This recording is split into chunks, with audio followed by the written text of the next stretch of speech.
Walker has not made a three-pointer in his NBA career, by the way. Has he attempted some?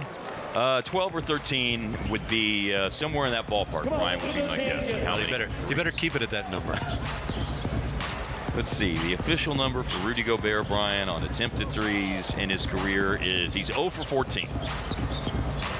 Well, he has as many made threes as I do in the league.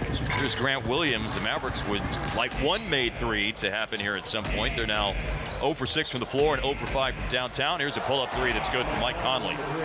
And Conley really gives them a veteran presence, some stability from that roster, a good floor general, and, you know, there's a lot of issues with this Minnesota team, but they at least have stability in the point guard position. Yeah, Conley showed that he could score the ball more when he moved from Utah to Minnesota.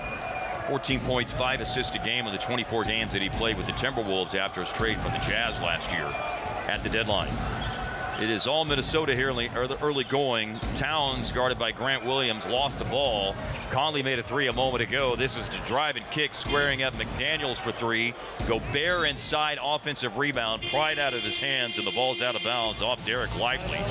It's Minnesota ball when we come back. It is Minnesota jumping out to a 16-3 lead at Etihad Arena, and we'll return in 90 seconds. Stay tuned.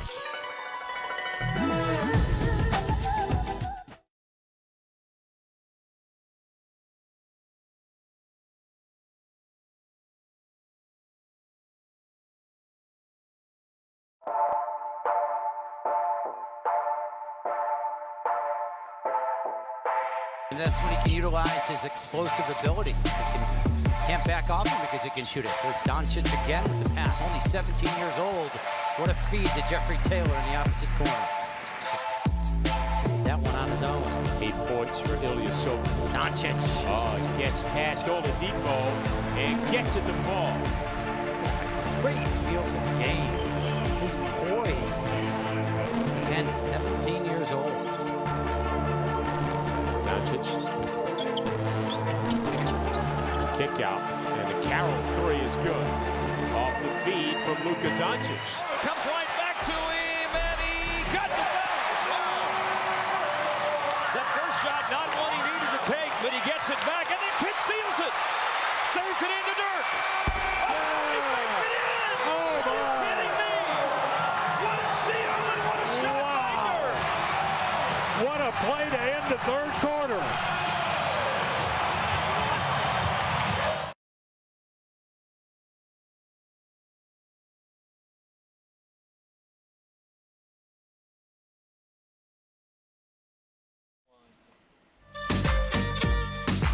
Well, for several decades, the NBA, of course, has been growing in popularity globally, and the Mavericks have been really a big part of that in terms of playing preseason games abroad and giving a chance for fans abroad to see NBA teams play in person. The Mavericks have played 9 preseason games outside the United States or Toronto, which, of course, is home to the NBA Raptors since the mid-90s.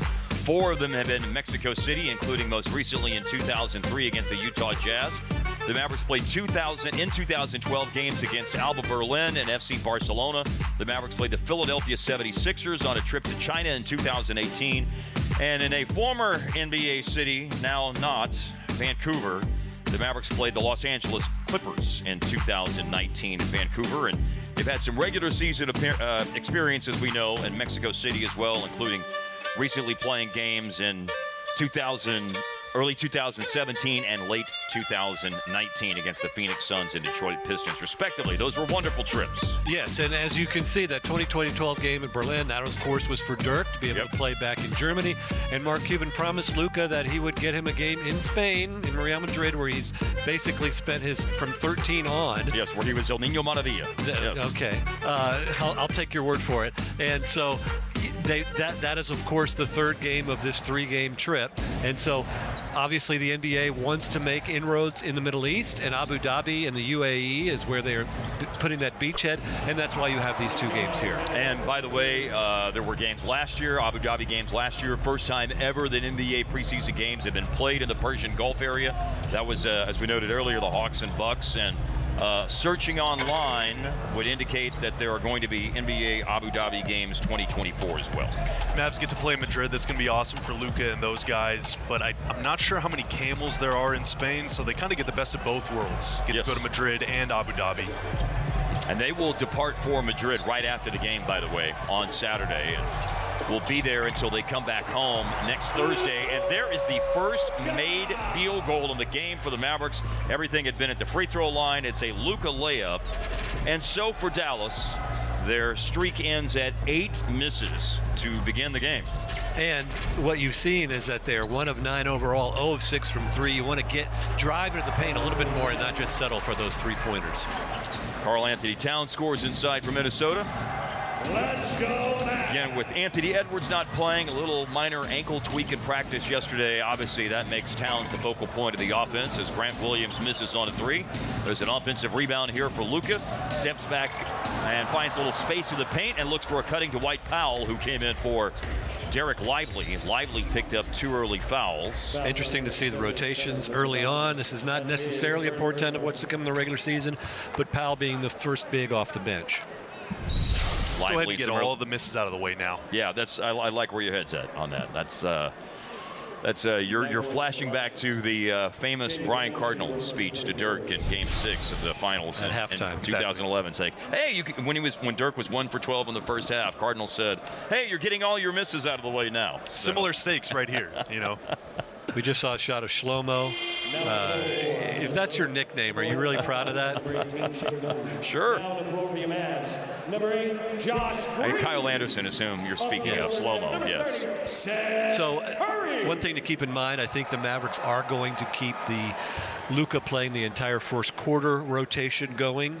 So Kai will come out in the middle of the first quarter and then start the second with some of the second unit players. So that we saw last year will have the same, and then Kai will also start the fourth, and then obviously Luka will come in and they'll both end the game together. And Josh Green's come into the game. Seth Curry's out there as well. Kyle Anderson and Shake Milton are the first changes for Minnesota, and there's Luka slamming one home inside. First rule of basketball, guard the guy with the ball. All 7 Maverick points scored by Doncic here in the opening 7+ minutes as Towns drives inside against Powell and lays it in for Towns. That's 9 now in the first quarter as Minnesota is in front by 18. Josh Green with an attack and drive against Kyle Anderson. Like that early take by Josh, like the kick-out pass by Luka to get him the ball early. If Josh is going to be this sort of 6th man off the bench and you're going to take Kyrie out, Green almost becomes your backup point guard or your 3rd ball handler, more so than I would say Seth Curry or maybe even Jaden Hardy. So it's a lot is going to be on Josh's plate in terms of playmaking, rim pressure, and just making plays in the open floor. And I agree with you. I think this is a big year for Josh. Obviously, it's the last year of his contract. He could still get an extension by October 23rd.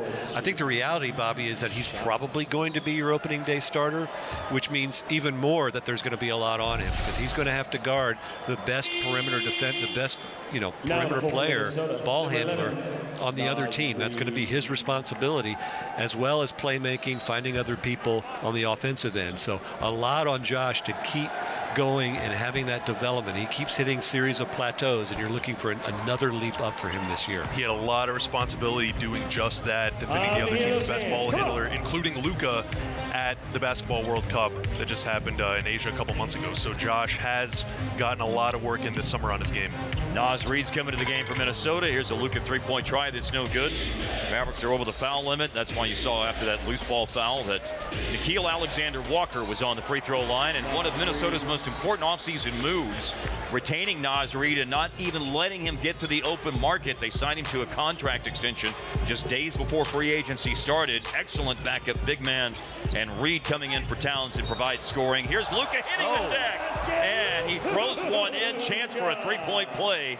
That is something we are so accustomed to seeing out of Luka, the ability to score from any angle, any release point, falling down, tripped, and our first appearance in the preseason of some Luka magic to finish like that. We're seeing it all. Wedgies, Luka magic.